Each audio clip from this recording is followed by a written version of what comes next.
What's going on, Signature Lacrosse fans? Herm here. I'm so excited to come to you guys outside. We finally get to start doing some drills that are out here and getting to meet up with people and play a little bit of lacrosse in a smaller capacity. But with that, I want to thank everyone for all of the amazing both comments, emails, DMs that everyone sent us on that video that I put out last week on how to cradle. We even got one message that said that it was the first step that they needed to see in getting into the sport of lacrosse. That is the type of stuff that we're trying to do here at Signature Lacrosse, and I absolutely love that. So for today's video, I thought it would be good to have you learn my favorite skill. The thing that I work on almost the most is catching. And I know it kind of sounds crazy, right? When you play wall ball, you're thinking about how am I gonna pass? How am I going to aim and be better that way? But catching is just as important to the sport of lacrosse and your personal growth as any other skill that you're gonna learn on the field. So with that, it was funny actually though, we were thinking of ideas for the video, and I remember the conversation that we were having about one of our signature pros last year, Dane Smith, and his coach Andy Towers on the Chaos, and we were talking about what is Dane's one of his best skills, and he said Dane is just so good at catching the ball. And he said it's such an underlooked talent, something that you don't even think about. But the way Dane is able to catch and release and move around on the box floor or on the field is so impeccable. And so catching is such an important and valuable part of your game that it's one that you don't want to overlook when you're learning how to do it. Now, I learned how to catch without a ball, and this is why, because it's important to learn the fundamentals of where you want your hands to be on your shaft when you're going to catch the ball and try and receive it. Now, I use the term receive because when you catch the lacrosse ball, it's not actually you gotta move your stick with it, right? Ooh, watch this kid. Ooh. You're not just gonna hold the stick here and it just ends up in your pocket. I wish it was that easy. It would make the game much more, well, it would be easier, yeah.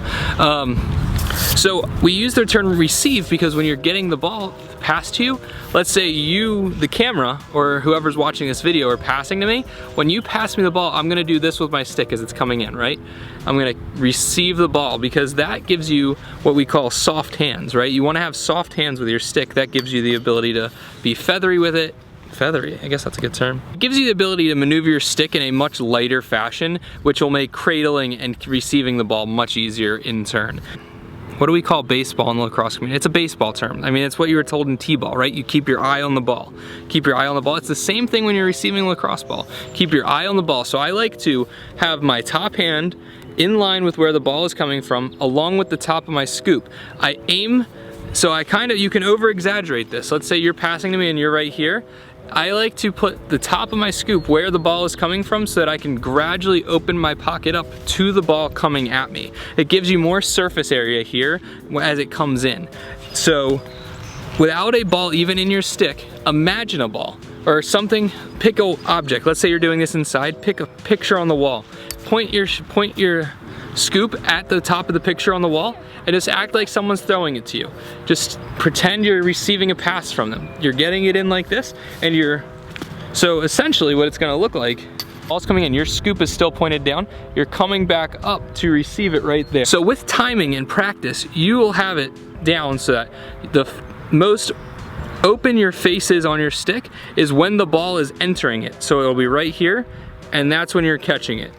That is the perfect catch right there. So one of my favorite drills that I did as a kid, I did this all the time in my backyard, and this practices multiple skills that we get to, but I would always take my ball in one hand, just toss it up and catch it like this. So what this does, it doesn't imitate a direct pass from someone, however, it gives you the ability to work on your soft hands, right?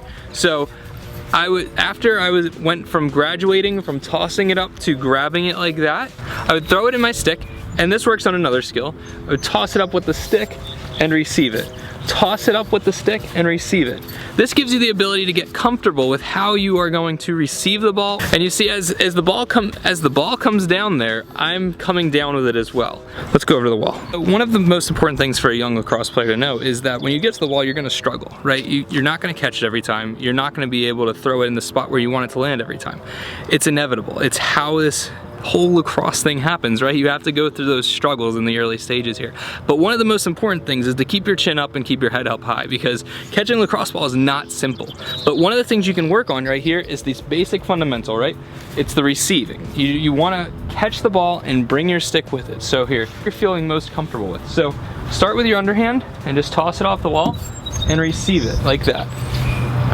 I like to go top hand, but some people go bottom hand, so you can go bottom hand, receive the ball. Receive the ball. Then you can graduate onto your stick, where you can, see that? Right there.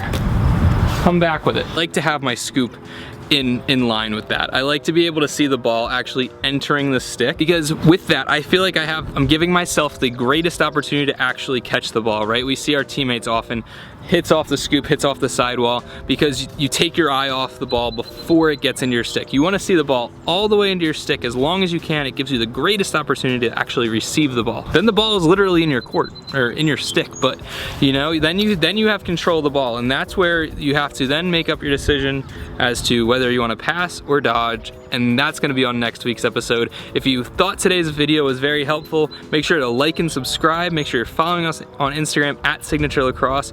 If you have any more questions about catching the ball, feel free to shoot us a DM on Instagram or an email at theflock@signaturelacrosse.com. We would gladly get back to you, and thank you guys for tuning in. We'll see you next time.